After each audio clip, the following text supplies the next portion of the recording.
The Effects of Revocation of the Edict of Nantes by Caitlin Schulte. In order to understand why France needed the Edict of Nantes, we have to understand a couple of things. And while I will not be going too deeply into them, you must have this understanding in order to understand the significance of the revocation of the Edict of Nantes. The first being the Protestant Reformation. Two of the most important figures in that Reformation were Martin Luther and John Calvin. However, Martin Luther will be the focus of this current topic. The Catholic Church had become deeply involved in political life in Europe and was a continuously growing faction within the world. It had many manipulations and used its power in order to increase its own personal power and wealth, which contributed to bankrupting of the church as a spiritual force. One of the problems that many had was indulgences, or as you would call them, spiritual privileges by the clergy. Many people had great difficulty with this, including Martin Luther, which is why he posted his 95 Theses on the door of a church in Germany on October 31st, 1517. While the movement began in Germany, it quickly spread to France, especially in places that had suffered economic depression among those who had grievances against the established order of government. French Protestants experienced great persecution, which eventually led to the Wars of Religion, which lasted from 1562 to 1598. The spread of French Calvinism persuaded the French ruler Catherine de' Medici to show more tolerance for the Huguenots, which angered the powerful Roman Catholic Guise family. Their partisans massacred a Huguenot congregation at Versailles in 1562, which caused an uprising in the provinces. Many inconclusive skirmishes followed, and compromises were reached in 1563, 1568, and 1570. After the murder of the Huguenot leader and the massacre of St. Bartholomew's Day, the Civil War resumed. A peace compromise in 1576 allowed the Huguenot freedom of worship. An uneasy peace existed until 1584 when the Huguenot leader, Henry of Navarre, became heir to the French throne. While leading to the War of the Three Henries, eventually the wars were ended by Henry's embrace of Roman Catholicism, where he said his famous quote, "Paris is worth a mass." The Edict of Nantes was signed by Henry of France on April 13, 1598, which granted a large measure of religious liberty to its Protestant subjects, the Huguenots. A few of the freedoms the Edict had not allowed was the ability to worship freely in private and publicly in 200 towns, with Paris always being the exception. Protestants were allowed to attend schools and universities, as well as being treated in hospitals on the same basis as everyone else. Another special compromise of the Edict of Nantes was the establishment of a special court, the Chambre de l'Edict, which was composed of both Protestant and Catholics to deal with disputes arising from the edict. The benefits and cons of the Edict of Nantes. Of course, it ended the wars of religion, which is an obvious benefit, and granted civil rights and freedom to public worship. It also benefited the economy. From a military standpoint, the Protestants were able to keep the places they were still holding as strongholds. While it was met with much contempt, it was a great economic benefit to the Protestants. Huguenots were also able to inherit property and engage in trade, and as mentioned previously in the freedoms, they were able to attend schools and universities, which greatly benefits the institutions of France. The Edict of Nantes was not met with pure happiness all around. It was very much resented by the Pope Clement VIII, by the Roman Catholic clergy in France, and by parliaments. Catholics tended to interpret the edict in its most restrictive sense and regarded its political and military clauses as a great danger to the state. King Henry was assassinated in Paris on May 14, 1610, by fanatical Roman Catholic François Rabelais. After Henry's assassination in 1610, his son Louis XIII ascended, and the crown policy became pro-Catholic. This led to Huguenot risings in the 1620s. In June 1627, Charles I of England sent the Duke of Buckingham to promote revolt in La Rochelle, the most important Huguenot stronghold. Eventually, he was forced to retreat on November 17th. Elsewhere, French royal army had begun to construct fortifications close to La Roche. When they were fired on from the city in September, La Roche was formally at war with the crown. Many attacks happened to La Roche, and they held out despite famine and disease, but finally surrendered on October 28th. While revolts by the Huguenots continued until 1629, the La Roche was a huge loss for the Huguenot resistance. On June 28, 1629, the Peace of Alais was signed between the Huguenots and King Louis XIII. It confirmed the basic principles of the Edict of Nantes, but differed in that it contained additional clauses, stating that the Huguenots no longer had political rights and further demanding they relinquish all cities and fortresses immediately. It ended the religious warring while granting the Huguenots amnesty and guaranteeing tolerance for the group. Louis XIII died from tuberculosis on May 14, 1643. His 4-year-old son, Louis XIV, ascended the throne, and 22 years later he was persuaded by his Roman Catholic advisors to embark on a policy of persecuting the Protestants. By a series of edicts that narrowly interpreted the Edict of Nantes, he reduced it to a scrap of paper. Finally, in 1685, he declared that the majority of Protestants had been converted to Catholicism, and that the Edict of 1598, having thus been superfluous, was revoked. No French Protestants were allowed to leave the country. Those who openly remained Protestant were promised the right to private worship and freedom from molestation. Over 400,000 Huguenots left France. They immigrated to places such as England, Prussia, Holland, and America.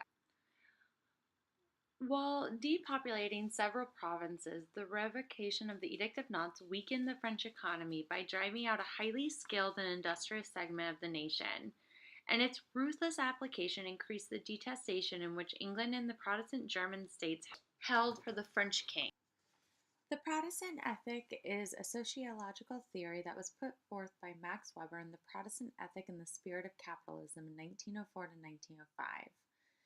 It is a sociological theory that values hard work, thrift, and efficiency in one's worldly calling, especially in the Calvinist view, which were deemed signs of the individual's election or eternal salvation. Max Weber held that the Protestant ethic was an important factor in the economic success of Protestant groups in the early stages of European capitalism. Because worldly success could be interpreted as a sign of eternal salvation, it was vigorously pursued. Calvinism's antipathy to the worship of the flesh, its emphasis on the religious duty to make fruitful use of the God-given resources at each individual's disposal, and its orderliness and systemization of ways of life are also regarded by Weber as economically significant aspects of the ethic. Weber's thesis was criticized by various writers, including Kurt Samuelson in Religion and Economic Action, and although English historian R.H. Tawney accepted Weber's thesis, he expanded it in his Religion and the Rise of Capitalism by arguing that political and social pressures and the spirit of individualism, with its ethic of self-help and frugality, were more significant factors in the development of capitalism than was Calvinist theory. There's an article in The Guardian called Protestant versus Catholic, Which Countries Are More Successful by Chris Arnott. The opening paragraph says, if maps were shaded like balance sheets, the bottom part of mainland Europe would be deepest red. Italy, Spain, and Portugal are heavily in debt. They are also Catholic countries. Their predominantly Protestant neighbors to the north, including Germany and Scandinavia, are in comparatively good shape financially. Is this simply a coincidence, or is Max Weber's theory about the Protestant ethic being intertwined with the spirit of capitalism still valid over 100 years on? His recent research leads him to suggest that religion is a factor in the budgetary discrepancies between the North and South of Europe. He says there are plenty of other factors too, but they're not easy to disentangle. But even data compiled as recently as 2000 suggests that Protestants generally are educated to a higher level than Catholics. They have a higher probability of going to university and finishing their course. This, of course, has to do with different factors, but university and schooling is a big factor in terms of institutions and good institutions set up for the society. When we are educated, we have better institutions that have less corruption and help the society in which they are part of. So Protestants would have a higher chance of being beneficial to their society, which in turn allows for better institutions, happier people, and a more successful economy. It also means if they are higher educated that they are better able to influence and add to technology and innovation, which is a very strong point made in our literature regarding a strong and healthy economy. If these countries are higher Protestant, that means that they are more likely to contribute to these factors, which will keep these countries thriving economically. Our author, Chris Arnott, together with Ludger Woesman, a professor of economics at Munich, they started looking at data from 19th century Prussia, the society that Weber was born into. The region was split into 450 counties, around two-thirds of them predominantly Protestant and the other third Catholic. Religiosity was more pervasive at that time than it is today, he says, but it seems that religion was the main driver behind education differences. Protestants were more likely to be encouraged to go to school, and this higher level of education translated into jobs in manufacturing and services rather than agriculture. Accordingly, they earned higher incomes than their Catholic neighbors.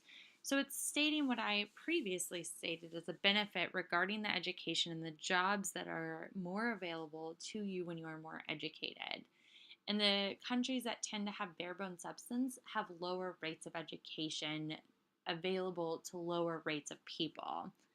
But it also points out that the higher income, they are able to invest their income into their society more, so helping out different businesses to thrive and being a vital part of the economic prosperity of their chosen place to live. This is incredibly important, and this also has to do with Max Weber's theory because it looks at the fact that Protestants believe that they can spend this money because it is a reward from hard work from God himself, whereas Catholics tend to feel guilt, according to Max Weber, and therefore feel guilty when spending money. The article goes on to say, Luther wanted women as well as men to be able to read the Bible, he points out.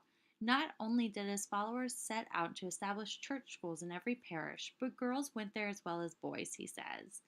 We looked into the records of school buildings in the German federal state of Brandenburg in the 16th century and discovered that there were disproportionately more girls in school than boys. Protestantism, it seems, was an early driver of emancipation. At that time, remember, Catholic areas didn't even have any boys' schools. Those trends continued into the 20th century when women were allowed to go to university. Comparatively, few Catholic women went. So this is an important factor. Again, it stresses the importance of education, but it also stresses the importance of women being allowed the education. When we exclude women from the narrative, which again tends to be countries with bare bone substance, and third world countries tend to cast women to the side. When we don't use women, we are cutting out a significant portion of our society that could improve our technological advancements, our innovations, our economies, our theories, etc. We cut out a huge portion of society that could help benefit and drive the economy. It also benefits it because they have their own money to spend by being educated and therefore having work to do. So it's two forces, men and women working in different industries, and then using that money to give back to society to help businesses to thrive. While this article doesn't really have to do with the revocation of the Edict of Nantes, it does have to do with the Protestants' effect on the economy. This effect is still felt in the 20th century in various European countries that are doing much better from an economical standpoint than countries who are predominantly Catholic, such as, again, Italy. These countries are doing better with their Protestant civilians.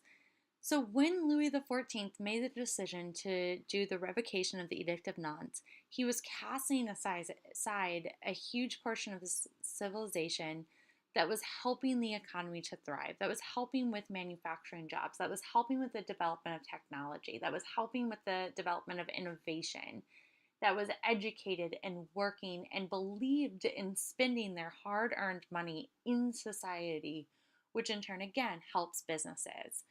And because of that education, because of putting money back into society, there were good institutions in place. There was less corruption. And especially there was less corruption with the church because of Protestants starting from Martin Luther posting the 95 Thesis on a door. So there weren't these indulgences happening that were forcing people to have less money to pay for spiritual salvation, which was happening in the Catholic Church. So casting that degree of corruption aside, we were left with a society that was really benefiting due to the Huguenots and Protestants. And so when Louis XIV made this decision, he forced the Huguenots to abandon France and run away in order to truly practice safely their own religion. And so he cut out this huge portion of the industrial class, which in turn we all know the story of what happens to Louis XIV and in the state of France and the economic turmoil that they experience. And it's safe to say that this is, to a certain degree, a large reason as to the poor economic standing that France was in during Louis XIV. And it certainly shows how important education is, how important religion is in playing a role in what we think is important in society. And Huguenots represented what was important to economic growth, and they were cast aside and treated poorly in order to promote Catholicism.